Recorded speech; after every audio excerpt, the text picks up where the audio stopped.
بتبدأ حكايتنا مع بنت بتجهز عشان تروح المدرسة، بس بتكون مترددة شوية وبتتمالك نفسها وبتروح المدرسة مع السواق، وبيكون في عربية بتراقبهم، وبتوصل البنت واللي اسمها نيشي، وبيبان ان كل الطلاب يعرفوها وبيحترموها الا واحد بس اسمه كاجينو، واللي عمره ما نطق اسمها صح وهي دايما بتصلح له، بس بيفضل يغلط في اسمها، وبيطلع انهم بقالهم 3 شهور قاعدين جنب بعض في نفس الفصل وعمره ما نطق اسمها صح، وبيعتذر لها وبيمشي، وبتكون نيشي فاكرة ان كاجينو بيكرهها عشان هو عمره ما بص في وشها، ولما بتروح نيشي فصلها بنعرف انها اتخطفت من 2 سنين، وده سبب لها صدمة نفسية لسه عايشة بيها لحد دلوقتي، وبيعدي اليوم طبيعي وبيرجع كل واحد لبيته، بس نيشي بتفضل في المدرسة لحد بالليل عشان كان وراها حاجات لازم تعملها، ولما بتكون عايزة ترجع بيتها بتكلم السواق، بس بيطلع انه اتضرب من عصابة وبتضطر ترجع بيتها مشي، بس فجأة بتلاقي راجل ضخم قدامها وبيخطفها هو وواحد كمان، وبيكون كاجينو شاف كل ده من بعيد، ولما بتفوق نيشي بتلاقي نفسها مربوطة ومحجوزة في مخزن مهجور، وبنشوف كاجينو وهو بيراقب الوضع، وبيعرف ان الخاطفين 2 بس، فبيجهز نفسه وبيطلع فوق المخزن، وبينزل على الراجل ابو شعر اصفر وبيضربه، وبيتقاتل كاجينو مع الرجل الضخم واللي كان ضابط سابق وكل هدفه هو القتل، فبيقتله كاجينو بانبوبه، وبيبقى متفوق عليه شويه، وبيقدر كاجينو انه يكسر له دراعه، وبيقرب منه عشان يقتله، وبينجح بعد ما بيعذبه شويه. بعد كده كاجينو بيحرر نيشي وبيمشي من غير ما يعرفها مين هو، وبيقول لها تخلي بالها على نفسها المره اللي جايه، وبيختفي بعدها، وبتوصل الشرطه وبتشيل الجثث، وما بيعرفوش مين اللي عمل كده، وفي تاني يوم بتقابل نيشي كاجينو تاني في طريقها، والمره دي ما بيغلطش في اسمها، وبنسمع في الاخبار ان كاجينو مات في حادث غريب، وفجاه بيتحول المشهد لمكان مظلم، وبيكون كاجينو بيحكي عن حياته، وانه دايما كان حاسس انه مختلف عن باقي البشر، وانه دايما كان بيتمرن وبيتمنى انه يبقى اقوى، بس كل مره بيلاقي حيطه سد قدامه، وانه في فتره ما قدرش يزيد من قوته وكانه وصل لحدوده، وان اكتر حاجه بيتمناها حصلت دلوقتي، وهي انه يقدر يستخدم قدرات تفوق البشر الطبيعيين، وبنعرف ان كاجينو اتنقل لعالم تاني فيه قدرات خارقه وشكل عصابه ما فيهاش راجل غيره واسمها حديقه الظل، وبيقولوا انه اخيرا بقى في المكان اللي بيتمناه، وانه بقى الشخص اللي عايش في الظلال. وبنرجع بعد كده بالزمن لما بنعرف انه صحي لقى نفسه في جسم طفل لسه مولود وما كانش بيعيط، فقرر يعيط عشان ما يصيرش الشبهات،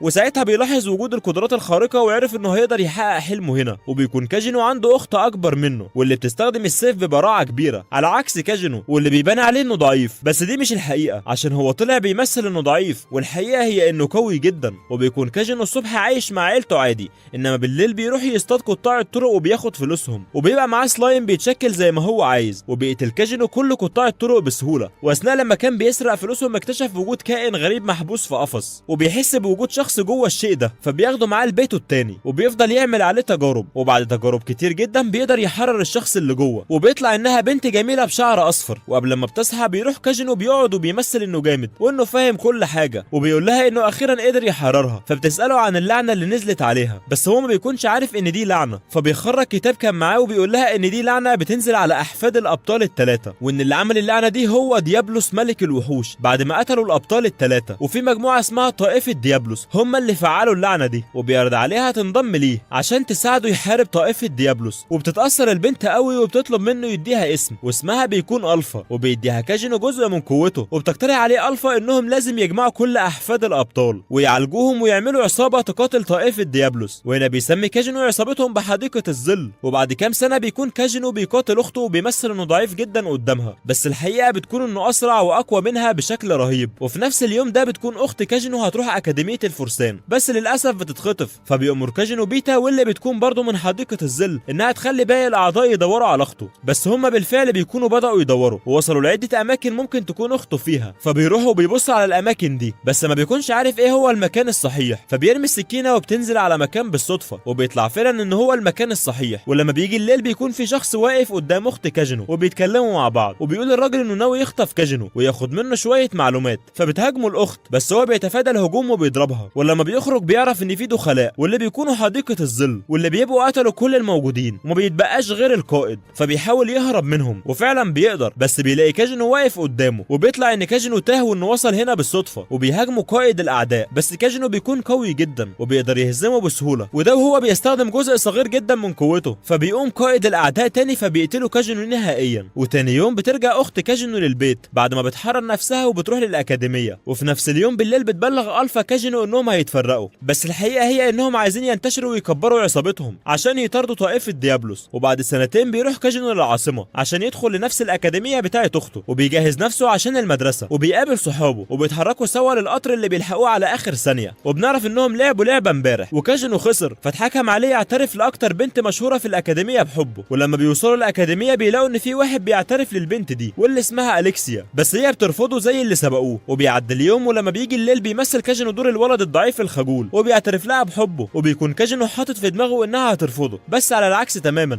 اليكسيا بتوافق عليه وما بيبقاش كاجينو فاهم حاجه. والمهم في تاني يوم بيكونوا في المطعم بتاع الاكاديميه وبيبقى كاجينو قاعد بياكل مع اصحابه، وفجاه بتيجي اليكسيا وبتقعد جنبه وبيكون قدامها اكل جميل جدا، وبتقول اليكسيا انها اساسا مش بتاكل كل ده، فبيبدا كاجينو ياكل من اكلها بهدف انه يخليها تعرف منه، بس ده ما بيحصلش لان بيبان انها مبسوطه وبتطلب منه يجي معاها فصلها وانها جهزت كل الترتيبات لنقله، وبيضطر يوافق وبيروح وبيعرف نفسه للفصل وبيبداوا تدريب. وبيتقاتل كاجينو مع اليكسيا وبيعرف انها ضعيفه جدا او بمعنى اصح لسه محتاجه تدريب بجهد اكبر. المهم بينتهي التدريب وبيتكلم المدرس مع اليكسيا وبيطلع انهم كانوا المفروض يتخطبوا بس هي رافضه، وعشان تاكد رفضها مثلت انها وكاجينو بيحبوا بعض. بعد كده بيروحوا للمدينه وبيقول لها كاجينو انه مش عايز يتورط في مشاكلها، بس هي بتهدده وبتقول له انها عرفت اللعبه بتاعته هو واصحابه وممكن تبلغ كل الطلاب في الاكاديميه وده مش هيخليهم يشوفوا يوم واحد عدل، وبيقرر يكمل في اللعبه دي عشان ما يخسرش حياته اللي بيتمناها. وبترمي له اليكسيا عمله وفجاه بيقلب كاجينو كلب وبيبقى فاضله شويه ويهوهو، وبترمي له عمله كمان في الهوا فبينط وبيجيبها، وبيبقى مضطر يعمل كده عشان مصاريف العمليات بتاعته. وبتفضل الايام تمر زي بعضها وكل ده عشان يخلوا المدرس يبعد عن اليكسيا، بس مفيش حاجه بتنفع وبتكون اليكسيا متضايقه جدا. وبيفضلوا يتمشوا في المدينه وبيشتروا اكل، وبيعرف كاجينو شويه معلومات عن الحوار، وبيمر اسبوعين ومفيش حاجه بتحصل برضه. ولما بيكونوا في القطر بتحكي اليكسيا انها دايما كانت نفسها تبقى زي اختها ايريس، بس اكتشفت ان تقليد اختها مش هيوصلها لحاجه، عشان كده استخدمت اسلوب تاني. بس مشكله الاسلوب ده انه اسلوب عادي وده نفس الاسلوب اللي بيستخدمه كاجينو. وبتحكي اليكسيا انها شاركت في مهرجان اسمه بوشين عباره عن قتالات وكده وانها خسرت فيه بسرعه، ولما جت اختها ايريس عشان تخف من عليها قالت لها انها بتحب اسلوبها، مع ان اليكسيا نفسها بتكره الاسلوب ده. فبيقول لها كاجينو انه مش شخص مميز لكنه بيحب اسلوب قتالها، فبترفع اليكسيا السيف في وشه وبتساله عن قصده، فبيرد انه بس بيستاء لما بيسمع ان حد بيكره حاجه هو بيحبها. وبيوصل القطر للمحطه وبتنزل اليكسيا وبيبان ان دي نهايه علاقتهم. وتاني يوم لما بيروح كاجينو الاكاديميه بيعرف ان مطلوب القبض عليه بسبب اتهامه في خطف اليكسيا، وبيفهم كاجينو انه في ورطه كبيره. وبنروح بعد كده عند اليكسيا وهي محبوسه في زنزانه تحت الارض، وبتبص جنبها بتلاقي وحش غريب محبوس برضه، وبيدخل عليهم عالم مجنون وبتتكلم معاه اليكسيا بهدوء شديد، وبتعرف انه خطفها عشان يسحب دمها عشان دمها فيه نسبه صغيره من دم ديابلوس. وبيطلع ان العالم ده شغال مع طائفه ديابلوس برضه. وعند كاجينو اللي بيكون بيتعذب من غير رحمه من الفرسان عشان يعترف انه خطف اليكسيا، مع ان كل التعذيب ده مش مؤلم، بس هو بيمثل انه متألم عشان يزهقوا منه ويخرجوا. وبيعدي فتره وبيكون العالم المجنون بيسحب من دم اليكسيا، وبيكون بيسحب كل يوم 5 مرات على الاقل، وبتبقى اليكسيا مستسلمه تماما. وعند ايريس بتعرف فبتأمرهم يسيبوا كاجينو عشان مفيش ادله كفايه ضده وعشان هو ضعيف كمان. وبره المبنى بتكون اخت كاجينو اللي اسمها كلير بتتخانق مع الحرس عشان يدخلوها لحد لما بتيجي بنت مهمه في الاكاديميه وبتوقفها. وبعد فتره بيخرج كاجينو وبيعرف ان في ناس بتراقبه، بس بيسيب الوضع زي ما هو وبيروح يقابل الفا في اوضته، وبيعرف منها ان اليكسيا لسه عايشه وان الطائفه مش هتقتلها عشان محتاجه دمها، وانهم قربوا يوصلوا لمكان احتجازها ولما يوصلوا ليه هيبلغوه. وبيجهز كاجينو اوضته بشكل مميز وبيقعد على الكرسي وبيستنى. وبعد فتره بتوصل بيتا وبيعرف منها ان الفا نشرت القوات في كل مكان عشان يستهدفوا مقرات الطائفه في نفس الوقت، فبيديها كاجينو رساله وبيقول لها انه هيكون في المقدمه بيقاتل بنفسه. وبيتمشى كاجينو في زقاق وبيلاقي جزمه بتترمي عليه، وبيطلع ان الفرسان كانوا عايزين يلبسوه الجريمه، فبيقتلهم وبيغير شكله لشكل شادو. وبيبدا القتال في كل مكان في المدينه. وفي نفس الوقت بيكون العالم المجنون بيعمل تجارب على الوحش اللي بيكون محبوس مع اليكسيا وبيقدر يحولها لشيء ضخم، فبتقتل الوحش وبتحرر اليكسيا وبتخرج للمدينه وبتبدا تدميرها. وبتهرب اليكسيا بس بتلاقي الفارس اللي ما كانتش عايزه تتجوزه، وبيطلع انه مع الطائفه وان هو اللي بنى المبنى ده عشان ابحاث العالم المجنون. وبتتقاتل اليكسيا مع الفارس بس ما بتقدرش تعمل له حاجه غير خدش وبتخسر. وفي نفس الوقت بيظهر كاجينو في شكل شادو وبيبدا قتال مع الفارس، وطبعا شادو بيكون اقوى واسرع من الفارس بمراحل. وبره الوحش بيكون بيدمر اي شيء في طريقه ومحدش قادر يوقفه، فبتهاجمها ايريس بنفسها بس برضه ما بتاثرش فيها بشكل كبير، فبتزيد ايريس من قوتها وبتهاجم تاني بس برضه مفيش فايده. وبتفضل ايريس تشرح في الوحش والوحش بيجدد نفسه. وفجاه بتظهر الفا وبتقول لايريس انها ما بتعملش حاجه غير انها بتعذب الوحش، وبتمحي الفا الوحش بضربه واحده وبتخليه يموت من غير الم. بس فجاه بيخرج من الوحش ده بنت فبتاخدها معاها الفا وبتمشي، وبتقول لايريس قبل ما تمشي ما يوقفوش في طريق حديقه الظل. وبنرجع تاني لشادو وهو بيقاتل الفارس، وبيفضل الفارس يزيد في قوته بس بس برضه بدون فايده، وبيوقعوا شادو بضربه ضعيفه جدا، وبيفضل يستفز فيه وبيكملوا تبادل الضربات. ولما بتشوف اليكسيا اسلوب شادو بتعرف انه نفسه اسلوبها، فبتسال نفسها ازاي واحد بالقوه دي بيستخدم الاسلوب العادي ده، بس ما بتلاقيش اجابه. وبيستخدم الفارس حبوب من صناعه الطائفه واللي بتزيد من قوته بشكل ضخم جدا، بس كل ده ولا حاجه قدام شادو اللي بيقدر بسهوله يصد ضربته. بيقول له انه ضعيف جدا، وبيكمل ضرب فيه وبيستخدم مهاره عنده وبيقتل الفارس بضربه واحده. والضربه دي بس نسفت كل حاجه في طريقها وعملت شعاع ضخم جدا نور المدينه كلها، وده بيبقى جزء صغير من قوه شادو. وبعد ما بيهدى الوضع بتخرج اليكسيا واللي بتكون قدرت تنجو من الهجمه، وبتقابل ايريس. وتاني يوم بيرجع كل شيء لطبيعته، وبتقابل اليكسيا كاجينو وبتشكره انه بيحب اسلوبها في القتال، وبتطلب منه انهم يكملوا مواعده، بس هو بيرفض عشان مشاكلها كتير. فبتخرج سيفها وبتقطعه نصين، بس طبعا ما ماتش عشان بيقدر يشفي نفسه بسرعه. وبتكتشف الفا وباقي الاعضاء المهمين في حديقه الظل ان في عصابه بتستخدم اسمهم عشان يعملوا جرايمهم، وبيقرروا يخلصوا عليهم كلهم. وبيكون كاجينو ماشي في الاكاديميه ونص وشه دم، وبيخبط في بنت بتكون شايله كتب كتير، فبيساعدها عشان تقوم. بعد كده كاجينو بيقعد مع اصحابه اللي بيفضلوا يسالوه عن علاقته مع اليكسيا دلوقتي، بس هو بيقول لهم انهم فركشوا، بس هم بيغيروا الموضوع وبيقولوا انهم ناويين يروحوا المحل بيبيع شوكولاته. وبنشوف البنت اللي خبط فيها كاجينو وهي قاعده، وبتوريها ايريس قطعه اثريه وبتحكي لها انهم لقوها في مخبأ طائفه ديابلوس، وبتطلب منها ايريس انها تفك شفره القطعه دي، مع ان البنت بتكون متردده، بس ابوها بيقنعها ان ده تدريب مهم ليها وانها هتنجح فيه. وبتعين ايريس للبنت حارس شخصي ليها، وبتديها صلاحيات عشان تقدر تفك الشفره من غير ما حد يوقفها. وبيروح كاجينو مع اصحابه للمحل بتاع الشوكولاته، واللي بيكون في الحقيقه مول كبير. وبيلاحظ كاجينو ان الحاجات اللي موجوده شبه اللي كانت في العالم بتاعه، وفجاه بتجيلهم واحده من اللي شغالين هناك وبتطلب من كاجينو يجي معاها في جوله، فبيروح معاها وبيفضلوا ماشيين. وبيحس كاجينو اكتر ان المكان ده مألوف بالنسبه له، وبيوصل اخيرا عند رئيسه المكان واللي بتطلع جاما. وبنعرف ان جاما نفذت الحكايات عن العالم بتاع كاجينو في ارض واقع بعد ما سمعتها منه مئات المرات. وبتكون جاما ذكيه جدا عشان تقدر تنفذ مشروع زي ده وينجح نجاح باهر، بس مشكله جاما الوحيده ان قدراتها الجسديه معدومه. وبيقعد كاجينو على كرسي الرئيس وبيحب الوضع جدا، فبيديها هديه. وبيلاحظ ان المكان ده بيعمل مكسب بشكل كبير جدا، وبيكون نفسه ياخد الفلوس بس بيتمالك نفسه. وبتحكي له جاما انهم قربوا يوصلوا للمزيفين اللي بيستخدموا اسم حديقه الظل، وبيفتكر كاجينو ان اليكسيا هي الشخص ده، فبيعرف جاما انه هيدور في الوضع بنفسه. ولما بيكون كاجينو ماشي بيطلب من جاما تديله ارخص نوع شوكولاته عندها، واثناء كلامه بيسرق عمله من غير ما حد ياخد باله، وبياخد الشوكولاته وبيرجع لاصحابه واللي بيفضلوا يجروا عشان يلحقوا السكن قبل ما يقفل. بس هو بيسمع صوت سيف، فبيمثل انه تعبان وبيبعد عن صحابه، وبيروح ناحيه الصوت. وبيطلع ان اليكسيا بتقاتل الشخص اللي بينتحل هويه حديقه الظل، وبتقدر تهزمه، بس بيظهر ناس تانيين فبتقاتلهم، بس الكسره بتغلب الشجاعه. لكن في الوقت ده بيدخل عليهم كاجينو في شكل شادو وبيخليهم يهربوا، بس بيحصلهم في الاخر وبيقتل واحد منهم، والتاني بتقبض عليه حديقه الظل عشان تحقق معاه. تحكي اليكسيا لاختها عن اللي حصل، وبتسالها عن عدوها الحقيقي اذا كان حديقه الظل ولا طائفه ديابلوس، فبترد ايريس الاتنين هم اعدائي. وتاني يوم بيوصلوا للمدرسه، وبيقدم كل واحد من صحاب كاجينو الشوكولاته وبياكل علقه في الاخر. وبيقرر كاجينو يدي الشوكولاته بتاعته لاول بنت يقابلها، وبيطلع انها البنت اللي قابلها قبل كده لما كان شبه ميت بسبب اليكسيا، فبيديها الشوكولاته وبيمشي. وبتفضل البنت تاكل الشوكولاته وهي بتفكر في كاجينو، وبيقول لها ابوها ان ده غالبا الحب من اول نظره وانها لازم ترد عليه. وتاني يوم كاجينو بيقابل البنت اللي كانت بتحقق مع القاتل، وبيعرف ان القاتل انتحر، وده دليل على انه كان من طائفه ديابلوس عشان دي هي طريقتهم في السكوت. وبيكون كاجينو ماسك في ايده ورقه انضمامه لمهرجان البوشن، وبيطلع ان واحد من صحابه هو اللي سجله فيها، وبيضطر كاجينو يوافق. وبتكون البنت عماله تبلغ كاجينو بالمعلومات، بس هو بيكون بيفكر في مهرجان البوشن. وتاني يوم بتكون اخت كاجينو كمان مشاركه في المسابقه، وبتقدر تفوز ضد خصمها. والمباراه اللي جايه بتكون بين كاجينو وواحده اسمها روز، واللي بتكون بنت ملك.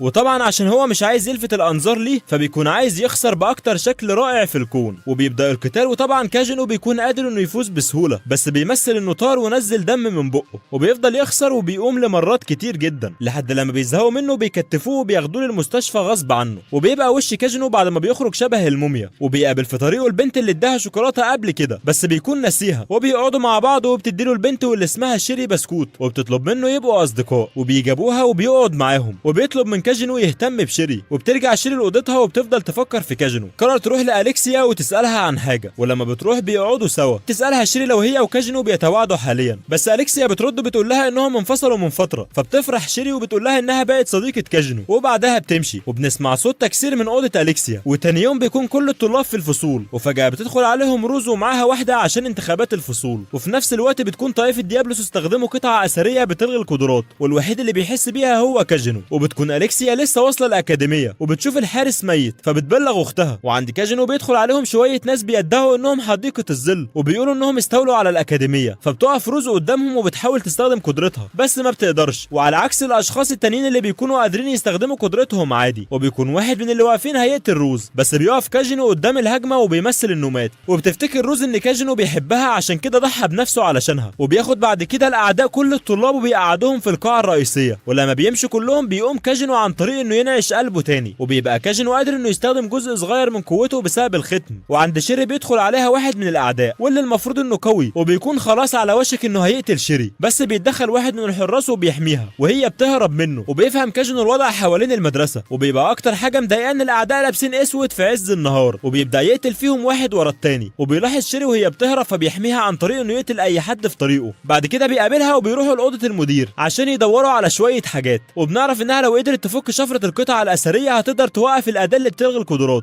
وان الاداه اللي بتلغي القدرات قدامها وقت معين وبعد كده هتنفجر. وبتكون شيري قدرت تفك الشفره بس محتاجه شويه حاجات عشان تفعلها، وهيبقوا محتاجين يحطوها جنب الاداه الثانيه. وبيروح كاجينو عشان يجمع الحاجات اللي شيري محتاجاها، وبيكون الشخص اللي هاجم شيري ماشي ومعاه حراس، بس فجاه بيختفوا كلهم وبيهاجموا كاجينو. فبيستعمل العدو مهاره المفروض انها ما تخليش اي حد يقرب منه، بس كاجينو بيهاجمه ولا كأن حاجه حصلت وبيقتله في النهايه. وبيجمع كاجينو الحاجات اللي مطلوبه، وبيعرف من البنت اللي معانا حديقه الظل وصلوا ومحاصرين المكان ومستنيين ختم القدرات يتشال عشان يقدروا يهاجموا. وبيسيبها كاجينو وبيرجعوا لشيري عشان يفعلوا الاداه. وبعد ما شيري بتجهز كل حاجه بتقدر تفعلها، وكل المطلوب دلوقتي انهم يوصلوا للاداه الثانيه. وبيتحرك كاجينو وشيري في انفاق تحت الارض. وفي القاعه الرئيسيه بيعرف زعيم الاعداء ان معظم اتباعه اللي في الاكاديميه اختفوا، فبيقلق شويه عليهم. وبيكون الطلاب وروز عايزين يحاربوا عشان يهربوا، بس مع عدم وجود قدراتهم فهيكون صعب جدا. وفجاه بيسمعوا صوت قوي جدا وبيطلع ان الاعداء بداوا يقتلوا في الطلاب عشوائي. وفي نفس الوقت بتكون شيري وصلت للقاعه الرئيسيه وفعلت الاداه ورمتها عشان الزعيم اللي بيكون معاه الاداه الثانيه، وفعلا بتتلغي قدره الاداه الثانيه. واول لما ده بيحصل بتهاجم روز هي وكل الطلاب التانيين، وبيروح الزعيم ناحيه الاداه اللي رمتها شيري وبتشوف روز فبتروح تهاجمه، بس بيكون في اعداء كتير وما بتقدرش توصل له. وفي اللحظه دي بيظهر شادو وحديقه الظل وبيقاتلوا الاعداء، وطبعا بيكونوا اقوى منهم بمراحل. وبيهرب كل الطلاب من القاعه، وبيلاحظ شادو ان الزعيم اختفى، وفجاه بيتسرب غاز والنار بتمسك فيه، وبيطلع ان النار مسكت في الاكاديميه كلها، وكل ده من تخطيط زعيم الاشرار واللي بيسيب المكان وبيهرب. وبيطلع انه راح لاوضه معينه وبيبدا يحرق الكتب، وبيكون كاجينو اكتشف هويه الزعيم واللي بيطلع انه ابو شيري، وبيساله ليه عمل كل ده، فبيرد انه زمان كان بيتربى على عرش اقوى سياف في العالم، بس بسبب انه اتصاب بمرض مالوش علاج كل المجد ده اختفى في ثانيه، واللي كانت بتبحث في المرض ده هي ام شيري، وهو فضل يدعمها لحد لما وصلوا ان علاجه هي الاداه الاثريه اللي بتلغي القدرات، بس عشان تبقى علاج لحالته محتاجه ادوات تانية. وام شيري رفضت تكمل في البحث عشان بقى خطير جدا، فقتلها الراجل ده واللي ما كانش ابو شيري اساسا، هو اتبناها بعد ما قتل امها. وعلى راي المثل يقتل القتيل ويمشي في جنازته، فبيسالوا كاجينو لو هو كان فعلا بيستغل شيري وما كانش بيحبها، فبيأكد الراجل كلامه وبيمسك سيفه، فبيمسك كاجينو كمان سيفه وبيبداوا قتال بس بينتهي بسرعه لما بيقع كاجينو من الشباك وبيظهر مكانه شادو، فبيستخدم الراجل الاداه مع دمجها وبترجع له قوته وشكله بيتغير شويه، وبيبدا يهاجم بس كل هجماته ضعيفه بالنسبه لشادو، وبيقدر شادو يهزمه بسهوله. وبعد قتال من طرف واحد بيقتله شادو، واللي بيكون شاهد على اللحظه دي هي شيري، وما بتكونش شيري عارفه ان الراجل اللي هي فاكراه ابوها ده هو اللي قتل امها وهو اللي عمل كل الخراب ده، وكل اللي بتفكر فيه ان شادو قتل ابوها. وبيقرر شادو انه ما يقولهاش على الحقيقه ويسيب الوضع زي ما هو. وعند شيري بتكون جهزت حاجتها وناويه تسافر لبلد بعيد، وبتقابل كاجينو وبتودعه وبتقوله انها فقدت سبب وجودها هنا وانها لقت نفسها هدف تاني. فبيسالها كاجينو عن الهدف ده، بس هي بتقول انه سر، لكن كان باين من تعبير وشها انها ناويه على شر. وبتركب شيري العربيه وبتتحرك،